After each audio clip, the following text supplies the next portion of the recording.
ब्रह्म मुहूर्त में देखा गया स्वप्न सिद्ध होता है कि नहीं होता? हो जाता है ना। पर ब्रह्म मुहूर्त में तुमने जो स्वप्न देखा वो सही हो जाएगा कब?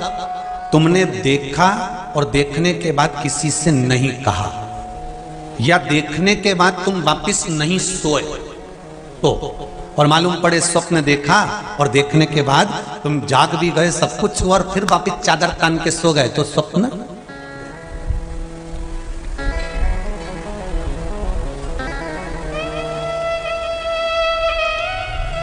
अभी हमारे ताऊ जब शांत हुए थे तो बीच में कथा कैंसिल कर दी थी, तो किसी एक भक्त ने एक प्रश्न लिखकर भेजा था कि हमारे स्वप्न में शंकर जी का शिवलिंग दिखता है तो कैसा होता है। हमने कहा इतनी सी बात के लिए तो आपको प्रश्न करने की जरूरत ही नहीं, पुराणों को देख लीजिए। ब्रह्मवेत्ता पुराण उठाइए और उसका श्री कृष्ण जन्मखंड निकाल लीजिए, उसका 77वां अध्याय निकाल लीजिए, 77वें अध्याय का 32वां श्लोक निकाल लीजिए। ब्रह्मविवर्त पुराण के अंतर्गत 77वें अध्याय के 32वें नंबर के श्लोक पर स्वप्न का फल लिखा हुआ है कि 7 तरह के स्वप्न होते हैं, और कौन सा स्वप्न सिद्ध होता है, कौन सा स्वप्न सही होता है, और स्वप्न को किसको बताना चाहिए, और किस मुहूर्त का स्वप्न कैसा सिद्ध होता है। जैसे माला जपने वाले होते हैं ना, जो लोग माला जपते हैं, तो माला जपने वाले जो होते हैं, माला सिद्ध भगवान का नाम जप मंत्र जपने वाले होते हैं, वो जब माला जपते हैं तो ब्रह्म मुहूर्त में, जब सुबह के समय माला जपते हैं तो हाथ को नाभि के पास रखते हैं। बोलो सही है कि गलत है? जैसे ही दोपहरी का समय आता है, मध्याह्न, तो माला फेरने का समय आ जाता है हृदय। फिर जब शाम का समय आता है, संध्या समय, शाम का समय, तो माला का समय आ जाता है नासिका, इतनी ऊपर हाथ होना चाहिए नासिका के सम्मुख में। अगर वो हाथ नीचे हो गया शाम के समय की माला का, तो माला असर नहीं देती, उस मंत्र का कोई फल नहीं होता। वो हाथ नाभि तक पहुंच गया, उसका कोई फल नहीं होगा। जैसे मंत्र जाप में माला जाप में एक नियम है कि माला जपने वाला जो भक्त होता है, भगवान की भक्ति को धारण करने वाला जो भक्त होता है, जब ब्राह्मण देवता माला जपते हैं तो जब प्रातः का समय होता है, ब्रह्म मुहूर्त का समय होता है, प्रातः के समय पर जब माला जपता है तो नाभि के बराबर में उसकी गौमुखी उसकी माला होना चाहिए। जब मध्याह्न का समय हो तो माला हृदय तक होना चाहिए, हाथ ऐसा चलना चाहिए। जब मंत्रमाला जप रहे हो, मंत्रमाला जपते समय जब शाम का समय हो तो माला तुम्हारी नासिका के सम्मुख होना चाहिए। तब मंत्र की प्रबलता और माला की प्रबलता का फल हजारों लाख गुना हो जाता है, जिसको कोई काट नहीं सकता।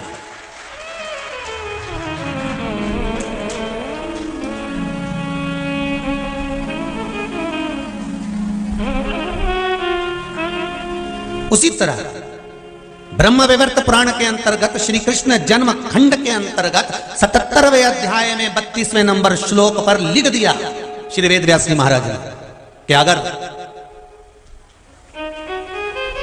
तुम सोए और सोते से ही अगर स्वप्न आ गया, वो स्वप्न मान्य नहीं है। रात्रि को सोए, रात के समय मध्याह्न में स्वप्न आ गया, मान्य होगा, पर वो तुम्हें याद नहीं है, स्मरण नहीं है तब। और फिर कहा ब्रह्म मुहूर्त में अगर आपने कोई स्वप्न देख लिया और स्वप्न श्रेष्ठ है, किसी से नहीं कहा, तो वो स्वप्न 2.5 महीना 3 महीने में सिद्ध हो जाता है, सम्मुख में प्रकट हो जाता है उस स्वप्न की भांति। हाँ, दिन में देखा हुआ स्वप्न कभी सिद्ध नहीं होता। कई लोग दिन में सो गए और स्वप्न में देख रहे गुलाब जामुन आ रही है, 6 महीने तक नहीं मिलेगी, देखना भी मत। और विश्वास नहीं हो तो अभी श्लोक नंबर बताए, अच्छे से पढ़ लेना हो। आजकल क्या है, जब से काली मिर्ची का काम हुआ है तब से श्लोक नंबर भी याद करके बैठना पड़ रहा है कि कोई को मालूम पड़े तो पढ़ तो ले कम से कम कि कौन सी पुराण से महाराज बोल रहा है। ठीक है, अब ब्रह्म मुहूर्त में तुमने देखा, सुबह का समय, तुम्हारी बुद्धि में, तुम्हारे विवेक में अगर शिवलिंग का दर्शन हो गया है, जिस बच्चे ने प्रश्न करा है, अगर वो कथा सुन रहा हो, वो कह रहा था कि हमारे गांव में लाइट नहीं रहती तो टीवी नहीं चलती इसलिए मोबाइल पे सुनते हैं। तो मोबाइल पे अगर सुन रहे हो बेटा तो ध्यान करना कि अगर ब्रह्म मुहूर्त में शिवलिंग का दर्शन किया है तो जिस उस कार्य में तुमको मात्र 3 महीने में सफलता प्राप्त हो जाएगी। अगर शिवलिंग का दर्शन है, शिवलिंग का दर्शन मात्र चाहे स्वप्न में हो चाहे हकीकत में हो, जीवन की सफलता देता है। वो सफलता प्रदान करता है। शिवलिंग का दर्शन अगर आप स्वप्न में भी कर रहे हो, शिवलिंग का दर्शन आप अगर हकीकत में भी कर रहे हो, वो आपको फल देगा। जैसे वेद व्यास जी ने लिखा शिव महापुराण के लिए उमा खंड में, तो मुरुका जी कह रहे हैं चंचुला देवी से, सुनो चंचुला देवी, भूल से भी अगर कोई संसार में रहने वाला, पृथ्वी पर रहने वाला मनुष्य भूल से भी शिव महापुराण की कथा यदि श्रवण कर लेता है तो उसके जीवन में मात्र कुछ क्षण में सुख की अनुभूति होने लगती है। शायद इसलिए आप लोग कहते होंगे कि गुरुजी आप बार बार कहते हो 3 महीने में बाबा ऐसा, तो 3 महीना क्योंकि शिव महापुराण में स्वयं तुम रुका जी चंचुला देवी से कर रहे हैं, स्वयं वेद व्यास जी वर्णन कर रहे हैं उमाखंड के अंतर्गत पार्वती कि आप जो श्रवण, और आप लोगों से भी निवेदन है जितने आस्था चैनल पर सुन रहे हो, जितने फेसबुक यूट्यूब पर सुन रहे हो, जितने कुबेरेश्वर बाबा की धरा पर पंडाल में बैठकर सुन रहे हो, चाहे बालकनी में बैठकर सुन रहे हो, सबसे निवेदन है जिस भाव से, जिस हृदय से, जिस चित्त वृत्ति से आप शंकर की कथा को सुनोगे और हृदय लगाकर सुनते हो, शंकर के नाम का स्मरण करते हो, तो बाबा आपकी मनोकामना 3 महीने में पूरी कर ही देता है। ये उसकी कृपा है।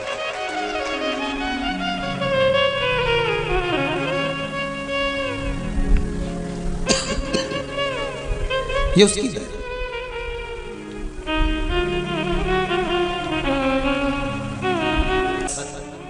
विश्वास को रखकर, श्रद्धा को धारण कर कर जो शिव की भक्ति में रमता है, फिर तुम्हारे दुख तुम्हारे नहीं रहते।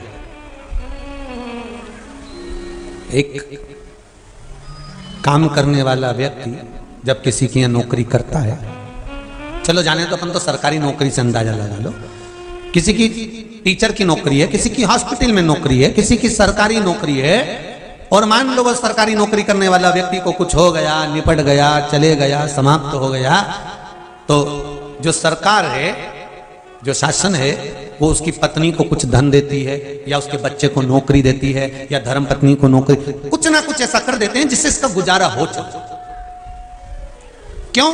क्योंकि उसने उस शासन में, उस सरकार के लिए, उस विभाग के लिए काम किया, तो विभाग वालों ने उसके लिए कुछ किया। उसी तरह जब हम शंकर का भजन करते हैं, शंकर का स्मरण करते हैं, शंकर जी को 1 लोटा पानी चढ़ाते हैं, एक बेलपत्र समर्पित करते हैं, हम शिव अर्चना करते हैं, हम शंकर की भक्ति करते हैं, तो तुम्हारे जीवन में जितने दुख तकलीफ आती है उस सब की जवाबदारी शंकर की हो जाती है। अब उसको साधना, अब वो जाने, आपको आनंद देना है, कितना आपको उज्जवल बनाना है, ये आपके हाथ में। विषय विकार मिटा और चमकाना आपको है, उज्जवल आपको बनाना।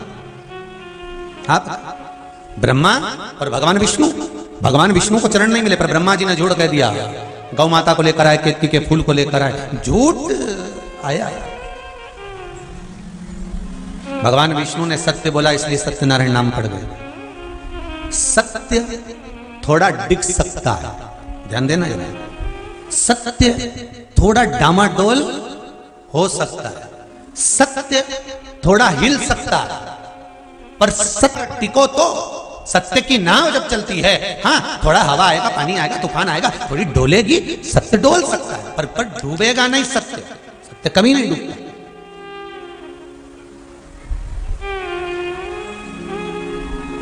आप जिससे बहुत स्नेह करते हो ना, उससे कभी झूठ मत बोलो, सत्य बोल दो, भले वो कैसा भी, तुम तो बोल दो।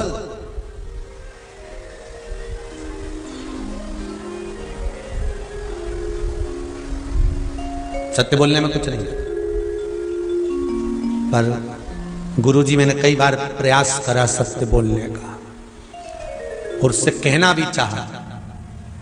हमने कहा किससे? तो कि मेरी पत्नी से। हमने पूछा क्या कहना चाहा? बस जो तुम कहते हो ना कथा में जगदम्बा, बस एक बार हिम्मत भी कर ली मैंने कहने की, पर कहने ही वाला था, इतनी देर में वो खुद कह दी भेरू जैसा काम मत करना। बस उसके बाद किए, उसके बाद तो बोले ही नहीं। कितनी हिम्मत करी गुरुजी पर, कई तरह सब दिल के अरमा आंसू। भेरू जहां खड़ा था वहीं रह गए, क्या बचा? अब शिव कथा कह रही है, सत्य डोल सकता है, सत्य इधर उधर हिल सकता है, सत्य डामाडोल हो सकता है, पर सत्य डूबेगा नहीं। आप टिको तो सत्य पर। हमारा सनातन धर्म, हमारा हिंदू धर्म, हमारा सनातनी भाव, दुनिया के लोग इसको डोला सकते हैं, दुनिया के लोग उंगली उठा सकते हैं, दुनिया के लोग सनातन धर्म को नष्ट करने के लिए सारा जोर लगा सकते हैं, पर शिव महापुराण की कथा कहती है सनातन धर्म था, है और रहेगा, ये कभी नष्ट नहीं हो सकता, ये रहेगा। डोला लो इसको जितना डोलाना है, डोला।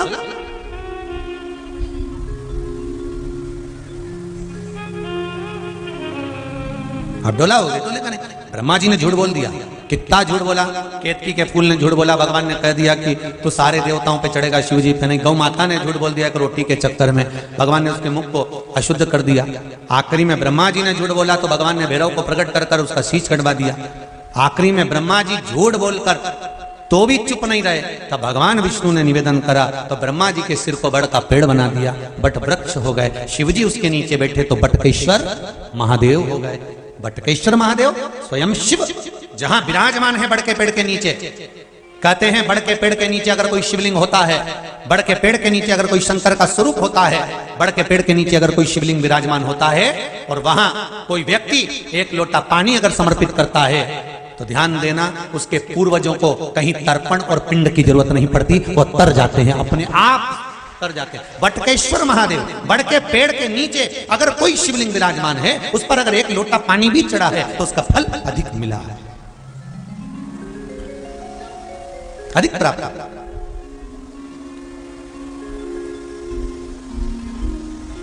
महाराज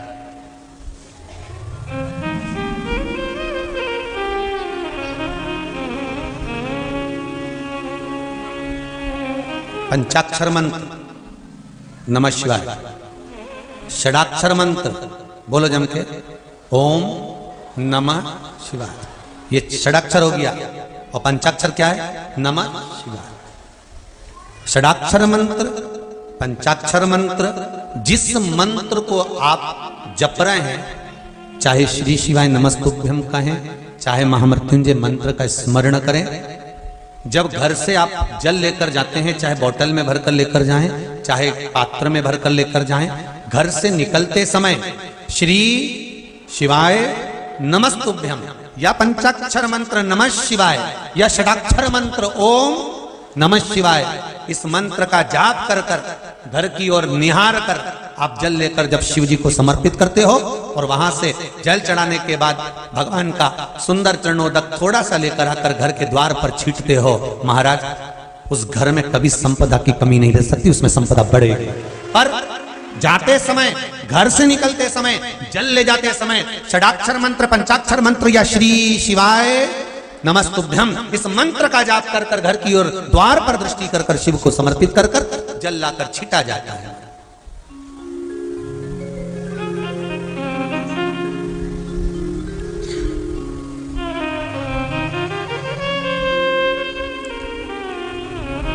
बारह ज्योतिर्लिंग का तो नहीं कह सकता, पर उज्जैनी महाकाल का जरूर कह सकता। हमारे देवाधिदेव महादेव महाकाल बाबा के सुबह ब्रह्म मुहूर्त में बम बम जल चढ़ता है। आप लोगों को स्मरण होगा कौन सा जल है? बम बम जल। बाबा बाकी के ज्योतिर्लिंग का मैं नहीं कर सकता क्योंकि कहीं सुनने को नहीं मिला, पर उज्जैनी महाकाल की नगरी में ब्रह्म मुहूर्त में सुबह भस्म आरती के समय पर बम बम जल चढ़ता है। बाबा अगर आप कभी उज्जैन जाएं तो उज्जैन में अगर कोई ब्राह्मण जन को, विद्वत जन को कोई उज्जैन में महाकाल बाबा के किसी पुजारी पंडित आदि को आप कहेंगे कि हमें बम बम जल दे दो, तो वो बॉटल में आपको वो जल दे देंगे। जो उज्जैन में रहते हैं वो लोग जानते भी होंगे बम बम। महाराज वो जल की महत्वता क्या है? वो जल की महत्वता क्या वर्णन करी गई कि उस जल को जब हम घर के द्वार पर छींटते हैं या दुकान व्यापार के द्वार पर छींटते हैं, तो वहां अगर कोई नेगेटिव एनर्जी आ भी गई है तो वो पॉजिटिव में बदल जाए, वो अच्छे भाव को प्रकट करे, अच्छी चीज को प्रकट करे। कई आप लोगों से भी कहूंगा, जो दुकान, जो व्यापार, जो व्यवसाय आपके कहीं ऐसा लग रहा हो कि डोल रहे हैं, नहीं चल पा रहे, सही जगह पर नहीं पहुंच पा रहे हैं, हमारी मंजिल तक एक पत्र है, अच्छा है।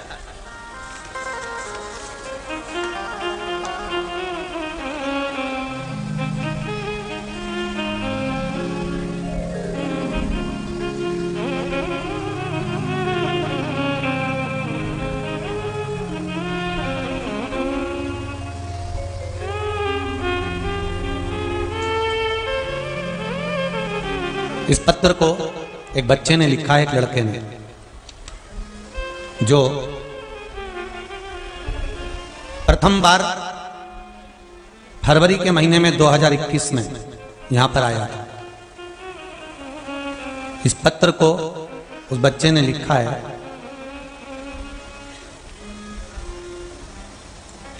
इसमें उसके दिल का भाव देखिए, उसने कितना, बहन पढ़ी है पत्र को, जरा पढ़ो इस पत्र का भाव, जरा दो माइक दो जरा एक दीदी जिसने पत्र भेजा, कोई भी एक खड़ी हो जाओ, उस पत्र को जरा पढ़िए,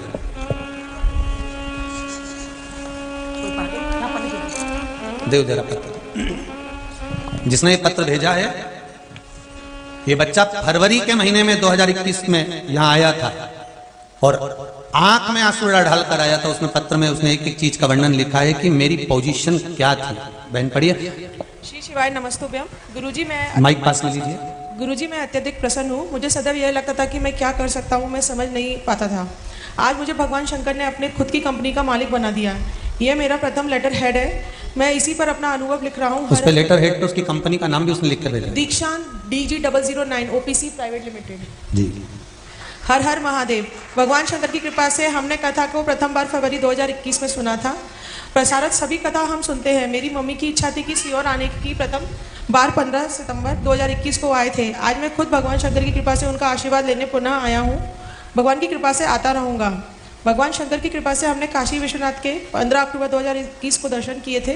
प्रथम बार अवसर मिला, रेलवे के फर्स्ट क्लास AC में सफ़र किया। अब हम इसी AC डिब्बे में ही जाते हैं। एक विशेष बात, भगवान शिव की कृपा से मम्मी और मैंने कार्तिक पूर्णिमा में हरिद्वार माँ गंगा का भी स्नान किया। बहुत बहुत बढ़िया। प्रथम बार शताब्दी एक्सप्रेस का अवसर मिला। भगवान महाकाल ने काल को रोका। जहाँ रेलवे स्टेशन पहुँचने में 40 मिनट लगते हैं, वहाँ 20 मिनट में हम पहुँचे, नहीं तो ट्रेन निकल जाती। अतः स्नान हम नहीं कर पाते। ट्रेन चलने के 6 मिनट पहले पहुँचे। मेरे नेत्रों में अथवा मम्मी के नेत्रों में जल था। यह श्री शिवाय नमस्तुभ्यम का जाप था जो हमें स्नान मिल पाया। मुझे विश्वास है आज भी जो मनोकामना लेकर आया हूँ वह शंकर भगवान अवश्य पूरी करेंगे। यह पत्र आप कथा के में अवश्य पढ़ें। गुरु जी को मेरा प्रणाम। दीक्षांत गौतम। इस बच्चे ने जो फरवरी में आया था,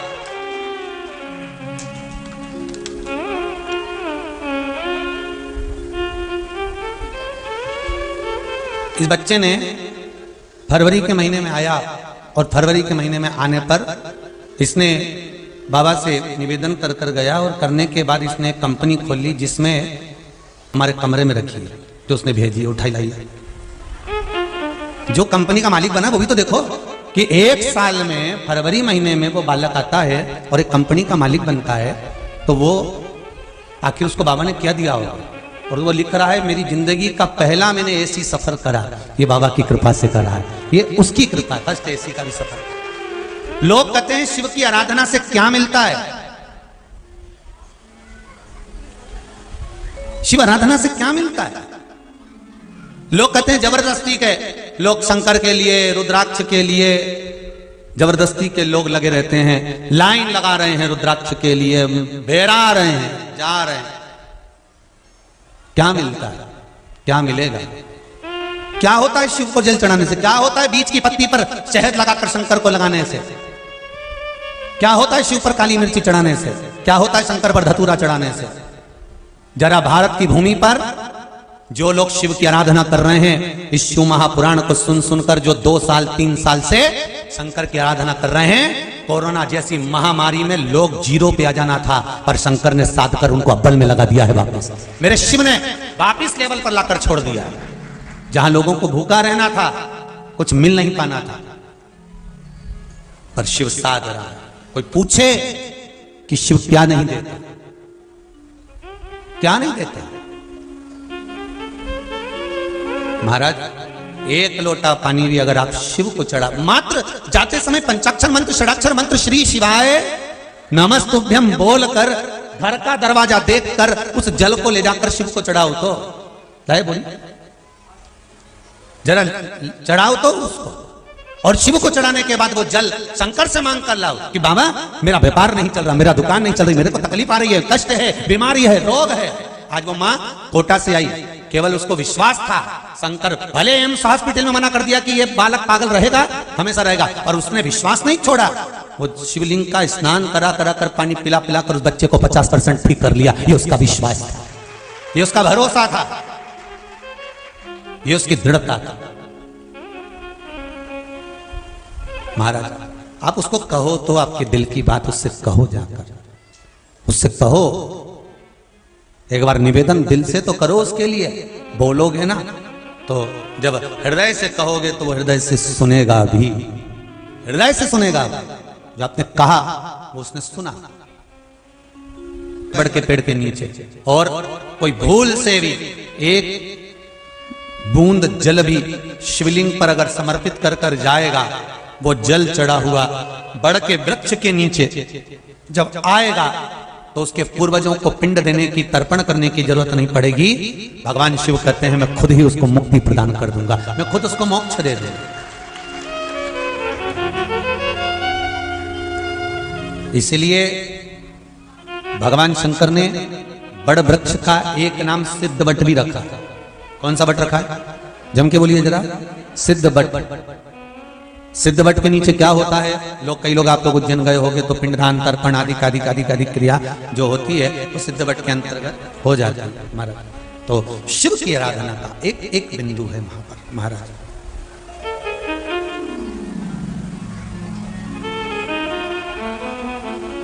भगवान बटकेश्वर महादेव हो गए, और बटकेश्वर महादेव हुए, बड़ का पेड़ बटकेश्वर महादेव के रूप में भगवान शिव विराजमान हो गए।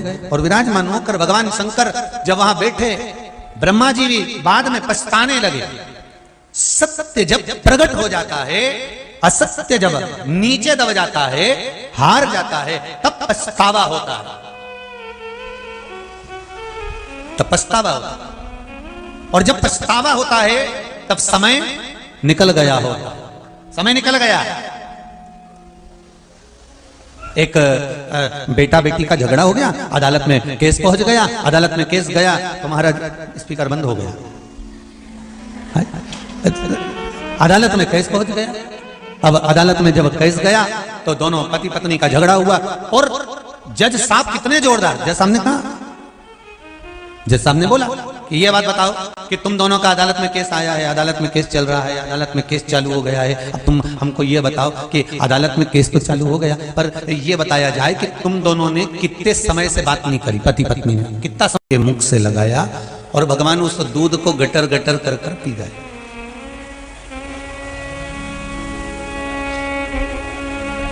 और एक दूध का कटोरा हम भी रोज भगवान के सामने रखते हैं, एक माखन का गोला, मिश्री, 56 भोग हम भी भगवान के सामने रखते हैं। फिर मीरा की सुन ली, हमारी क्यों नहीं सुनी? जब भगवान मीरा की सुन सकते हैं तो हमारी क्यों नहीं सुने? ये उसी में कहा है कि दुनिया के लोग कहते हैं क्या, स्वामी विवेकानंद, रामकृष्ण परमहंस जी, चैतन्य महाप्रभु जी, श्रीमद वल्लभाचार्य जी, श्रीमद रामानुजाचार्य जी, बड़े बड़े संत, साधु, सन्यासी, तपस्वी, साधक, उपासक, क्या कई माताएं कहती हैं कि क्या आज भी इनका जन्म हो सकता है? क्यों नहीं होगा? राम को जन्म देने के लिए पहले आपको कौशल्या बनना पड़ेगा। भगवान कृष्ण को जन्म देने के लिए आपको देवकी बनना पड़ेगा। भगवान ब्रह्मा, विष्णु और परमात्मा में है, तो परमात्मा भी प्रकट होने के लिए तैयार बैठा है।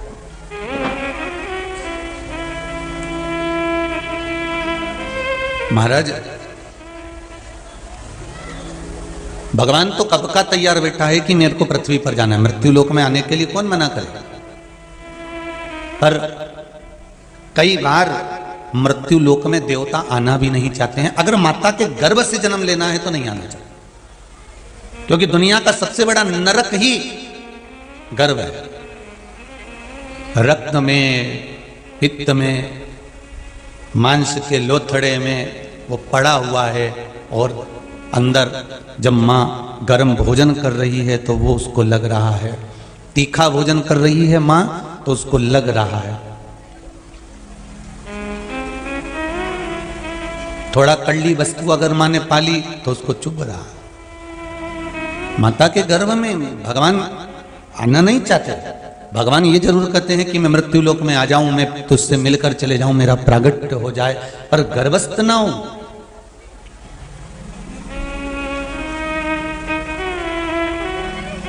कितनी कितनी योनियां हमने ले ली पूर्व में।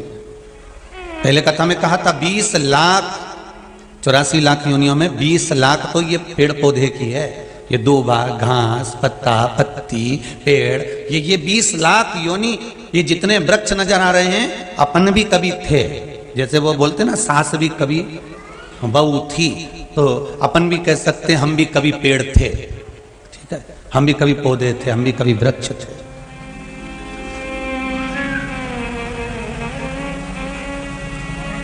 और वृक्ष होने पर भी हम भगवान से कहते थे, जैसे अभी भी हम भगवान से कहते हैं भगवान हमारा ये कार्य कर दो। वृक्ष की योनि 20 लाख, और वृक्ष की योनि पाने पर भी हम भगवान से कहते थे कि हमें आम का पेड़ मत बनाना, हमें इमली का पेड़ मत बनाना, हमें आंवले का वृक्ष मत बनाना, हमें नींबू का पेड़ मत बनाना, हमें तुम आंवले का वृक्ष मत बनाना, हमें तुम अंगूर का पौधा मत बनाना, आप तो हमको कांटे वाला पौधा बनाना। भगवान पूछते थे क्यों? क्योंकि आम का पौधा बना दोगे तो लोग पत्थर मारेंगे, इमली का पौधा बना दोगे तो लोग पत्थर मारेंगे, और यदि आप फलदार पौधा बना दोगे तो लोग हमें नोचेंगे, हम पर चढ़ेंगे, हमको तोड़ेंगे, खींचेंगे, हाथ पैर तोड़ जाएंगे। ये पेड़ों की जो डालियां टूटती है ना, ये रोती हैं साहब। अरे कभी मौका मिले तो गरुड़ पुराण सुनो तो, कि वृक्ष की योनि क्यों मिलती है, किस लिए प्राप्त होती है। अगर हमने अपनी जिंदगी में किसी का हृदय दुखाया है, हमने जीवन में किसी का मन दुखा दिया है, हमने जीवन में किसी के लिए अपशब्द कह दिया और उसका हृदय टूट गया, हमने किसी को धोखा दे दिया, हमने किसी के साथ छल कर दिया, हमने किसी के साथ बेईमानी कर दी, हमने किसी के साथ कपट कर दिया और उसका हृदय टूट गया, तो जितनी बार हमने किसी के हृदय को तोड़ा है, वृक्ष की डाली भी बनकर हमें भी उतनी बार टूटना पड़ता है। अब आप कहोगे गुरुजी ये बताओ गुरुदेव, मनुष्य को दुख आता है तो रोता है, क्या पेड़ पौधे भी रोते हैं, वृक्ष भी रोता है? अरे भाई, कोई कहे कि चींटी रोती है, क्यों नहीं रोती? जरा सा चींटी को मारने के लिए बस उंगली लगाना, जरा सी उंगली उस चींटी के पास लगाना, चींटी धड़ धड़ भागेगी, एकदम घबरा के इधर उधर भागेगी। चींटे को पकड़ने का प्रयास करो, चींटा भागता है। झिंगुर को पकड़ने का प्रयास करो, झिंगुर भागता है। माठा का जू, उसको भी पकड़ने का प्रयास करो तो वो जू भी भागता है। पतंगे को पकड़ने का प्रयास करो तो पतंगा भी भागता है। पक्षी को पकड़ने का प्रयास करो तो पक्षी भी भागता है। एक जानवर को पकड़ने का प्रयास करो, कुत्ता का बच्चा को भी पकड़ने का प्रयास करो तो वो भी भागता है। मतलब उसको यह महसूस होता है कि मैं मर जाऊंगा। तो क्या ये जड़, क्या ये वृक्ष, क्या ये दुर्वा, ये पुष्प, ये भी रोते हैं? हाँ, जब हम छोटे थे तो हमारी पाठ्य पुस्तक में पुष्प की अभिलाषा एक कविता पढ़ने को मिली थी। आप लोगों को मिली थी क्या? पुष्प की अभिलाषा। अब वो इतना ध्यान तो है नहीं, परंतु थोड़ा बहुत ध्यान है कि फूल की अभिलाषा है कि मैं ना यहाँ चढ़ूँ ना वहाँ चढ़ूँ, ना मैं देव पर ना मैं कहीं नेता पर, ऐसे ही है ना उसमें। अगर मैं चढ़ूँ तो वहाँ चढ़ूँ जिस पथ पर कोई वीर सैनिक जा रहा। ये पुष्प की अभिलाषा, जिस कवि ने उसको लिखा होगा, अपनी पुष्प की अभिलाषा को प्रकट करा होगा, उस कवि ने भी पुष्प से कितना प्रेम किया होगा वो देखा जाए। कोई किसी पर अगर कुछ चीज लिखता है तो पहले उससे प्रेम करता है तब तो लिखता है। कोई ऐसे ही लेटर लिख देगा क्या, ऐसी पत्र लिख देगा क्या? पहले स्नेह करा होगा तब तो पत्र लिखा। एक बेटी ने अपने पिता को पत्र लिखा तो पिता से बेटी का स्नेह होगा। एक बाप ने अपने बेटे को मैसेज करा तो बाप का बेटे के प्रति प्रेम होगा। एक पत्नी ने पति को कोई पत्र लिखा तो पत्नी का पति के प्रति कोई प्रेम होगा। भाई भाई के लिए लिख देता है, देवरानी जेठानी के लिए लिख देती है। एक पत्र प्रेम अगर है मतलब उसके प्रति उसका समर्पण है। कवि ने पुष्प से कितना प्रेम करा होगा कि उसने पुष्प की अभिलाषा लिख दी। मेरे तुलसी बाबा ने राम जी महाराज से कितना प्रेम करा होगा कि रामचरित मानस लिख दी। श्री वेद व्यास जी ने मेरे भगवान कृष्ण से, शिव से, भगवान नारायण से कितना प्रेम करा होगा कि शिव महापुराण, श्रीमद् भागवत पुराण, ये सारी पुराणों की रचना कर दी। विचार करिएगा जरा। जिसका प्रेम होता है जिसके प्रति तभी वो लिख पाता है। मेरे वेद व्यास जी का प्रेम मेरे कृष्ण के प्रति होगा, शिव के प्रति होगा, भगवान विष्णु के प्रति, ब्रह्मा के प्रति, शंकर के प्रति जब होगा तभी जाकर तो कोई ग्रंथ की रचना हो पाती होगी। प्रेम प्रकट होता है तब कुछ प्राप्त होता है। एक बहुत अच्छा बगीचा, बहुत जोरदार गार्डन, और तुमने रोटी का टिफिन पिकनिक बनाने के लिए तुम 5-6 माताएं, 8-10 माताएं, जैसे कई कई लोग यहाँ पर आते हैं तो जब तक दोपहर 1 बजे तक भोजन चलता है तब तक तो भोजन मिल जावे आश्रम में, यहाँ कुबेरेश्वर धाम में। फिर भोजन शाम को 7 बजे मिले। और कोई ने विचार करा कि अपन तो 2 बजे पहुंचेंगे और सीहोर जाएंगे, कुबेरेश्वर धाम जाएंगे, और भोजन वहां पर सुबह 10-11 बजे चालू हो जाता है, 1 बजे विराम हो जाता है। तो अपन एक काम करते हैं, अपने साथ में टिफिन मिफिन लेकर चलते हैं। तो कई माताएं जब कहीं जाती हैं तो भोजन का टिफिन लेकर जाते हैं, कई भाई बंधु अपने साथ में पिकनिक का सामान लेकर जाते हैं। और बहुत सुंदर गार्डन दिखा, पेड़ बगीचे सब कुछ अच्छे दिखे, तुम्हें सब कुछ अच्छा नजर आया, और तुम जैसे ही रोटी जीमने के लिए बैठने का तुमने विचार करा और मालूम पड़े नीचे कहीं किसी ने गंदगी कर दी, किसी ने थूक दिया, किसी ने कुछ कर दिया, तो तुम बैठ के रोटी खाओगा? अरे बोलो तो जम के नहीं। तुम्हें कहीं का ऐसा हो कि पेड़ पौधे तो अच्छे नजर आ रहे हैं, पुष्प भी अच्छे नजर आ रहे हैं, पर कोई कहे कि यहाँ नीचे गंदगी गंदगी पड़ी हुई है और सारी गंदगी पड़ी, और वहां बैठकर कौन रोटी खाएगा, कौन भोजन करेगा, कौन पिकनिक मनाएगा, कौन पार्टी करेगा? अब क्या कहोगे? नहीं नहीं नहीं, यहाँ हम भोजन नहीं करने वाले, यहाँ पर हम रोटी नहीं खाएंगे, यहाँ गंदगी पड़ी हुई है, यहाँ अच्छा नहीं है। तो फिर क्या करोगे? तो कहा अच्छी जगह देखो। तो क्या अच्छी जगह तो दिख रही, पर आगे अगर हम गाड़ी ले जाते हैं, पर माँ अच्छी जगह तो है, पर माँ व्यवस्था कुछ नहीं दिख रही, कि भले व्यवस्था नहीं हो पर रोटी अच्छी जगह पर खाएंगे, अच्छी जगह पर हम भोजन करेंगे। उसी तरह मन अगर और शरीर, ये दोनों गार्डन की तरह है। ध्यान देना जरा, शरीर बहुत अच्छा है तुम्हारा, बहुत जोरदार, एकदम बड़े बड़े नयन ने, सुरमा ने, लाली ने, बाल ने, बक्कल सब जोरदार है, एक से बढ़कर एक कपड़े भी पहने हैं, गार्डन तो अच्छा है। अब बोलो तुम, जमीन भी तो थोड़ी सी ठीक नजर आना चाहिए, क्योंकि भोजन तो वहीं करना है, भोजन तो वहीं करोगे ना। किसी बेटी से पूछना, किसी बेटी से पूछना कि बेटी बहुत बड़ा घर देखा है तेरे लिए, और तेरा विवाह जहां हो रहा है बहुत बड़ा परिवार है, बहुत 3-3 पेट्रोल पंप, 2-2, 4-4 फैक्ट्रियां, और तेरा पति ये इंजीनियर ने, ये डॉक्टर ने, ये कलेक्टर ने, ये एसपी ने, डीएसपी, बेटी तेरा पति मिनिस्टर ने, ये, और बेटी का ब्याह कर दिया, बंगला भी बड़ा है, गाड़ी भी ढेर खड़ी हुई है, फैक्ट्रियां भी हैं, और वो सब कुछ है उसके घर में, और बेटी मालूम पड़े अंदर से भीतर से कहीं पति आता कुछ कहकर चले जाता, कहीं सास आती कुछ कहकर चली जाती, ससुरा आता कुछ कहकर चले जाता, देवर जेठ आते कुछ कहकर चले जाते, ननंद आती तो मुंडा फुला के चली जाती। अब बेटी को रोज रोज ताने मिल रहे हैं, अपशब्द किए जा रहे हैं, तानों पर ताने दिए जा रहे हैं, ताने पर ताने कहे जा रहे हो, तो जरा विचार करना, बेटी को वो राजमहल अच्छा लगेगा? जम के बोलो रे जरा, बेटी को वो गाड़ी बंगला अच्छा लगेगा?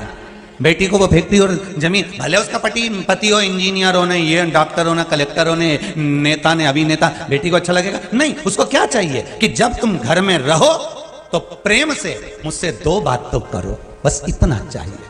रोटी खाती हूं, कमरे चली जाती हूं, प्रेम से बात तो करो जी, बस इतना बहुत है।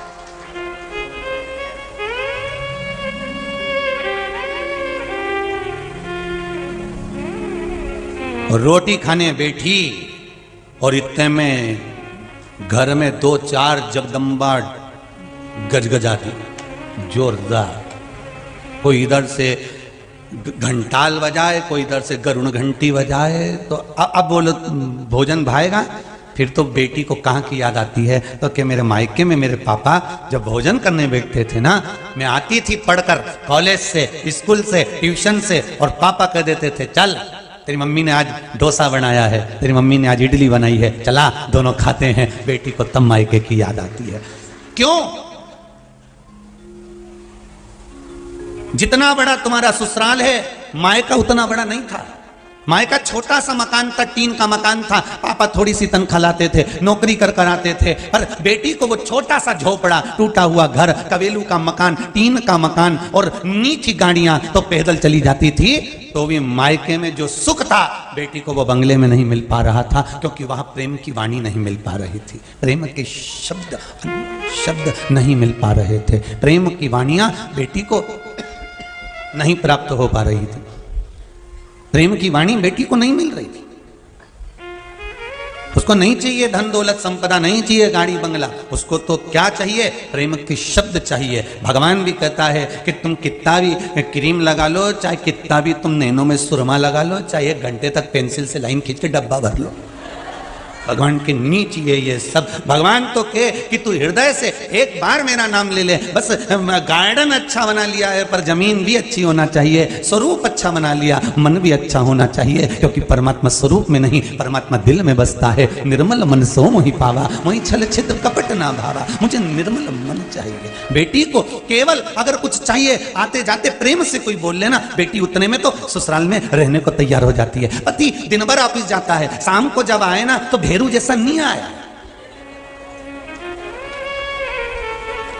पति जब घर पर आए तो शंकर जैसा है। शंकर कैसे कि कंठ पर विष भरा हुआ है पर सिर पे गंगा की धार बह रही है और चेहरे पर मुस्कुराहट है। तुम्हारी फैक्ट्री में क्या हो रहा है, तुम्हारे ऑफिस में क्या हो रहा है, तुम जनता तुमको क्या कह रही है, तुम कितने गुस्से में हो, ये क्रोध का विष तुम्हारे कंठ पर भले भरा हुआ हो, पर घर में जब आना तो सिर पे शंकर जैसी गंगा लेकर आना, एकदम शांत होकर, शीतल होकर, ठंडे होकर आना।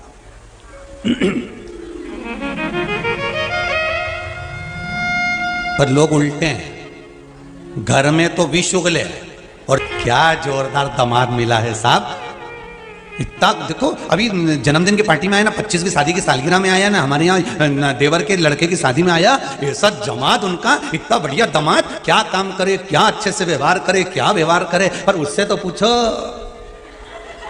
जो बाजू में खड़ी है, एक बार बेटी से तो पूछो, बेटी बता दे, फिर से बोलना जरा, फिर अच्छे से बोलना जरा, फिर बेटी बताए कि हाँ क्या बोल रहे हो, कितना जोरदार है, कितनी शांति उनके भीतर। बेटी के एक बार चुपचाप से पापा मेरे कमरे में आके छुप के बैठ जाओ। जब ये ऑफिस से आता है ना और बेल बजाए, उतनी देर में समझ में आ जाए, एक बार बेल बजाए तो समझ लो शांत है, और बेल 2-3 बार बज जाए और अपन को दरवाजा, अब बच्चों को छोड़ूं, आऊं, दरवाजा खोलूं, फिर जो गज रहा है, फिर जो बोलना चालू करे, तब नजर आता है। महाराज शिव पुराण बड़ी बड़ी विचित्र पुराण है, आपको जीने का तरीका से सिखा देती है। 33 कोटि देवताओं में कोई ऐसा देवता बता दो जो अपने पूरे परिवार के साथ रह रहा। अरे बताओ कोई सा देवता हो जो पूरे परिवार के साथ रहता हो। केवल एक देव अधिदेव महादेव 33 कोटि देवता में अकेले मेरे शंकर भगवान है, विथ फैमिली, पूरा चित्र मिलेगा। शंकर है, पार्वती जी है, गणेश जी हैं, कार्तिकेय जी हैं, अशोक सुंदरी है, 5-5 बेटियां सिर पे जल की धार कर रही हैं। जया विशाला शामलीवारी दो तली देव, अशोक सुंदरी बाजू में बैठी हुई है, सामने नंदी बैठा हुआ है। विद फैमिली शंकर पूरे परिवार के साथ रहते हैं। क्यों? क्योंकि उनको परिवार के साथ सीख देने का मौका मिलता है। 33 कोटि देवता में कोई देवता ऐसा नहीं जो अपने परिवार के साथ मिलेगा। हाँ, अपनी धर्मपत्नी के साथ जरूर मिल जाएंगे, पर परिवार के साथ नहीं मिलेंगे। और धर्मपत्नी के साथ तो मिलना पड़ेगा, रहना पड़ेगा। धर्मपत्नी, पत्नी और पति में अंतर भी तो होता है। पति और पत्नी में अंतर क्या है? केवल एक अंतर है, पति इधर से सुनता है, इधर से निकाल देता है, और पत्नी दोनों कानों से सुनती और मुंडा से निकाल देती है। बस अंतर है, दोनों में है। वो सुनता है और निकाल देता है, ये दोनों कानों से सुने, मुंडा से निकाल दे। बस यही तो बात अड़ी पड़ी। सुख शंभो शरणे मांगो घड़ी रे घड़ी, दुख काटो दया करी ने दर्शन आपो। आप दिल से गार्डन अच्छा बना लिया पर जमीन ठीक नहीं है तो कोई भोजन नहीं करेगा। उसी तरह स्वरूप सुंदर बना लिया, मन में भजन नहीं है तो भगवान प्रवेश नहीं करेगा। अच्छे से समझ लेना, मैंने 5 पशुपति व्रत करे, मैंने 2 पशुपति व्रत करे, मैंने ये उपाय करा था और मान लो मेरा काम नहीं हुआ, तो वो अच्छे से समझ लेना कि गार्डन तो अच्छा बनाया है पर जमीन ठीक नहीं है। थाली भी जोरदार जमाई, 6 दिए भी रखे, मीठा प्रसाद भी धरा, सुबेरे भगवान के नहा के भी यही अच्छी जोरदार सब काम करा, शाम के थाली लेके भी गई, पर इसके बाद भी अगर कहीं तो कहा गार्डन तो अच्छा बनाया है, साज भी अच्छा सजाया, सब सामान भी रखा, पर कहीं आप आए नहीं।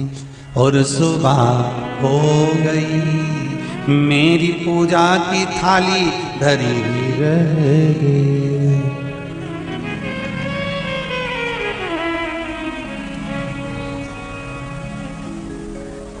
दिल से आप रिझाओ तो सही, आप मन से उसको पुकारो तो सही।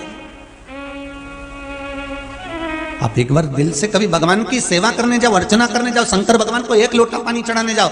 आप पशुपति व्रत भी कर रहे हो, आप कोई उपाय भी कर रहे हो, आप कुछ भी कर्म कर रहे हो, उसमें समर्पण मूल होना चाहिए। ये पत्रों में लिखा, जितने पढ़े हैं ये हैं। एक पत्र में देखो, गोपालपुर गांवों से आए हैं। कहाँ है? तहसील नरसुल्लागंज, जिला सीहोर। कहाँ बैठे हैं? पत जरा देना, माइक जरा दीजिए। अरे तुम तो नरसुल्लागंज के ही हो रहे, हमारे बाजू के ही हो। बहुत बढ़िया। मेरा नाम चंद्रकांता विश्वकर्मा है। चालू करिए बाबू उसका। श्री शिवाय नमस्तुभ्यम।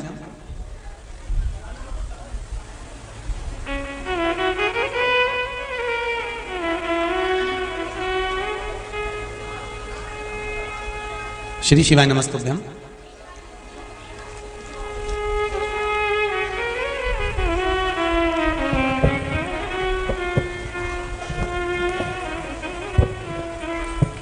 श्री शिवाय नमस्तुभ्यम गुरुजी। श्री शिवाय नमस्तुभ्यम। मेरा नाम चंद्रकांता विश्वकर्मा, मैं ग्राम गोपालपुर तहसील नरसुल्लागंज और जिला सीहोर से हूँ। जय हो। दमदारी आवाज में भगवान की कृपा से, भगवान ऐसी कृपा बनाकर रखे मेरी माताओं को। बस इतनी। आपने बहुत सुंदर पत्र में लिखा है। हाँ गुरुजी, जो श्रावण मास में अपन ने चतुर्दशी पे शिवरात्रि पर अभिषेक करा था और काली मिर्च चढ़ाई थी जी। जो दुनिया के लोगों को बहुत लगी, लेकिन उसी काली मिर्च का उपाय करके मेरे बच्चे का कंपटीशन एग्जाम में यूपी में काशी विश्वनाथ में सिलेक्शन हुआ। बधाई हो, बधाई हो, बधाई हो, बहुत बहुत बधाई। हाँ। अरे वो दुनिया के, आपने लिख दिया, हाँ बोल भी दिया, दुनिया के लोगों को काली मिर्ची बहुत लगी, पर वो काली मिर्ची शिव जी ने मेरा काम कर दिया। जी गुरुजी। बैठ जाइए। श्री शिवाय श्री नमस्तुभ्यम गुरुजी। नमस्तुभ्यम।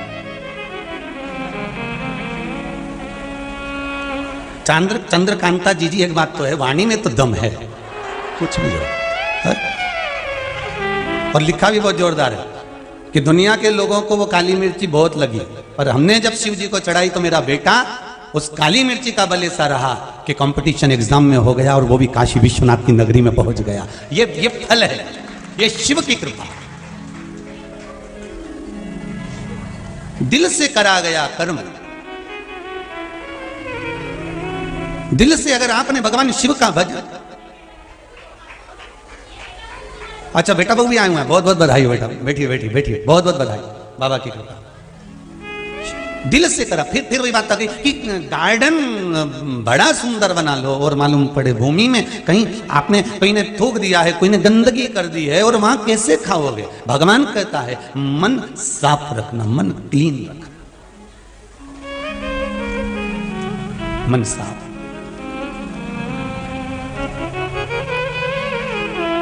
और यदि मन साफ है, मन में निर्मलता का भाव है, तो शिव मिलता जरूर है।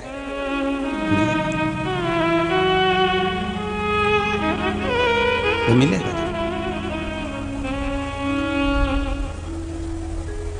छोड़ता नहीं है वो। एक बात बहुत अच्छे से समझ लेना, आपका काम नहीं होगा तो आप एक देवता को छोड़ोगे, दूसरे देवता के पास पहुंच जाओगे, दूसरे देवता को छोड़ोगे, तीसरे के पास पहुंच जाओगे, तीसरे को छोड़ोगे, चौथे के पास पहुंच जाओगे। पर शिव महापुराण की कथा कहती है, एक कुएं में अगर पानी नहीं निकल रहा है, उसको भी 50 फीट खोद लिया, चौथे को खोदा, उसको भी 50 फीट खोद लिया। शिव महापुराण की कथा कहती है 50-50 फीट एक एक गड्ढे को खोदने से अच्छा है, एक एक कुएं को खोदने से अच्छा है कि 200-300 फीट एक ही कुआं खोद दो, उसमें थोड़ा बहुत तो पानी निकल ही जाएगा, थोड़ा बहुत तो निकलेगा ही। 10 जगह भटकने से अच्छा है, 10 जगह जाने से अच्छा है, एक मेरे देव अधिदेव महादेव को पकड़ लो। आज नहीं सुनेगा, कल सुनेगा, कल नहीं सुनेगा, परसों सुनेगा, पर सुनेगा जरूर, वो सुनेगा। उसे निवेदन तो करो।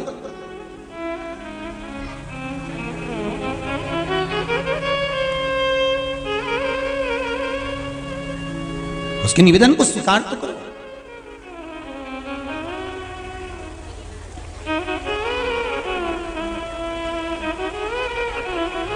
महाराज भटकना नहीं है हमें अगर शंकर की आराधना, आप तेरे मंदिर में आना मेरा काम है और मेरी बिगड़ी बनाना तेरा काम। आप तो उसके दरवाजे जाते रहो। कोई कहे गुरुजी हमारा काम नहीं हो, तभी बिल्कुल जाइए।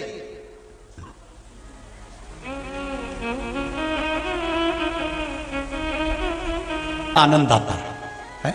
किसको अच्छा लग रहा है? मन को। कानों को अच्छा नहीं लग रहा है, मन को अच्छा लगता है, इसलिए चुगली सुनने में आनंद आता है। मन को अच्छा लगता है, इसलिए क्रोध में आकर मुख से अपशब्द कह दिए जाते हैं। मन को अच्छा लगता है, इसलिए कुछ कहने का भाव उत्पन्न हो जाता है।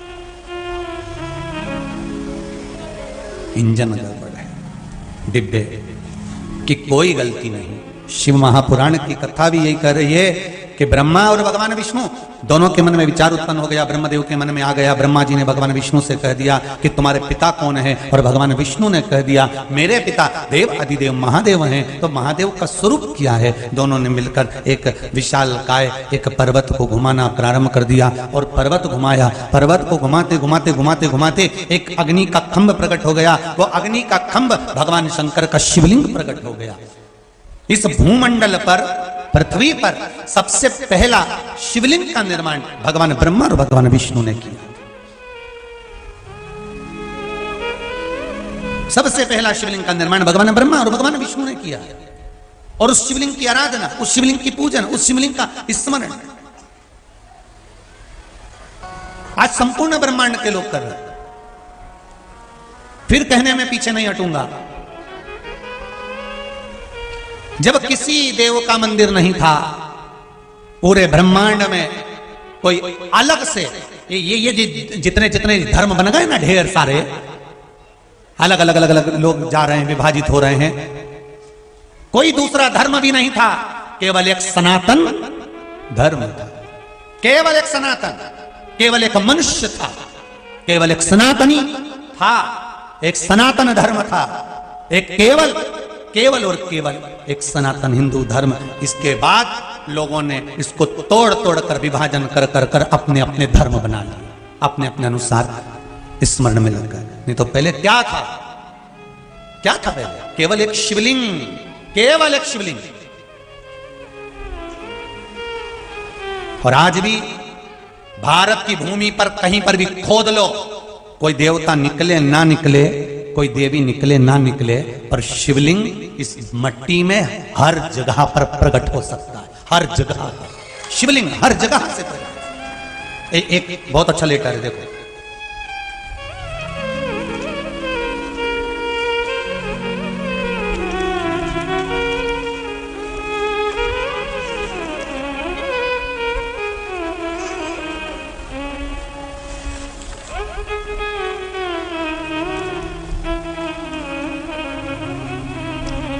अखिल भारतीय अग्रवाल महिला सम्मेलन जिला कोटा राजस्थान से ये पत्र है।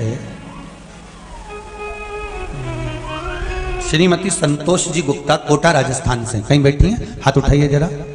आप ही ने पत्र लिखा है? हाँ जी, खड़े होइए, जरा माइक दीजिएगा। आपने पत्र में लिखा है दीदी कि गुरुदेव,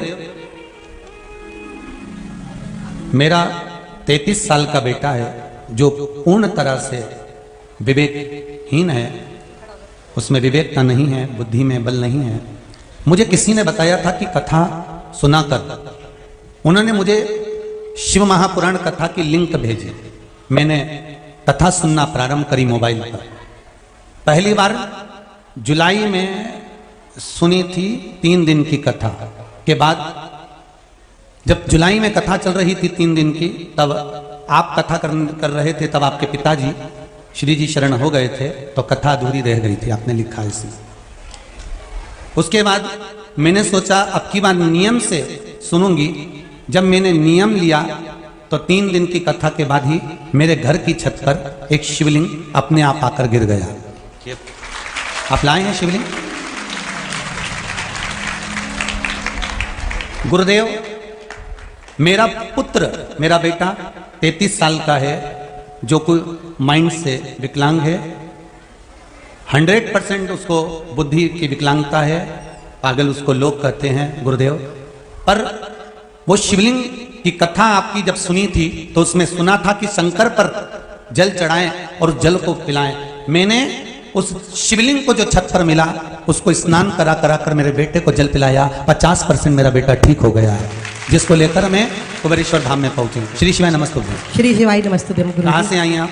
मैं कोटा राजस्थान से आई हूँ। क्या नाम है आपका? संतोष गुप्ता। संतोष गुप्ता। मैंने एम्स में भी दिखा दिया था बेटे को 2 साल पहले, बहुत ज्यादा हो गया था। ये छत पर रात को 3-3 बजे तक बैठा रहता था और पूरे थूक से निकल जाता था, कपड़े नहीं पहनता था, मतलब, और हिलता रहता था जैसे पागल हिलते हैं। फिर मैंने जब एम्स में भी दिखाया तो डॉक्टरों ने जवाब दे दिया कि इसका कुछ भी नहीं हो सकता। तो फिर मैंने जब आपकी कथा सुनी, मेरे घर पे शिवलिंग आया और मैं अभी कंटिन्यू इसको पंचामृत से स्नान करा के और पंचामृत पूरा इसको पिलाती हूँ। तो इस बच्चे में 50% आराम है। अभी भी ये यहाँ नहीं आ रहा था। हमने जब रिजर्वेशन करवाया तो मैंने इसको पूछा कि चलना है, तो बिल्कुल मना कर दिया, नहीं जाऊँगा नहीं जाऊँगा। कल हमारा भी टिकट कैंसिल हो गया था, रिजर्वेशन कंफर्म नहीं हुआ, तो मेरी आंखों में आंसू आ गए। मैंने कहा आप कैसे चलेंगे? मैंने बस वाले को फ़ोन किया, उसने कहा सब सीटें फुल है। कोई कार नहीं मिल रही थी कोटा से आने के लिए।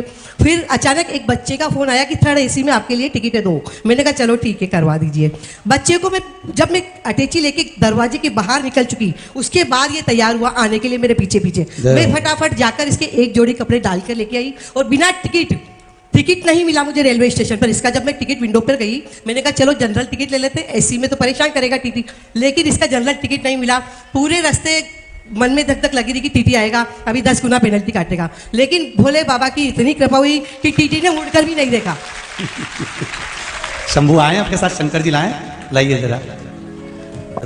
मैं मानसरोवर की यात्रा करके आई थी, वहां पर मिला था। बड़ा सुंदर शिवलिंग है जो आपकी छत पर आकर गिरा था। बाबा ने स्वयं, बाबा आए हैं इस बच्चे को ठीक करने के लिए, ये समझ लीजिए। शिव महापुराण का पुण्य है आपके पास में। अभी मैं पहली बार ही आई हूँ यहाँ पर। यहाँ पहली बार आए? पहली बार। बहुत बढ़िया, विराजिए। हर हर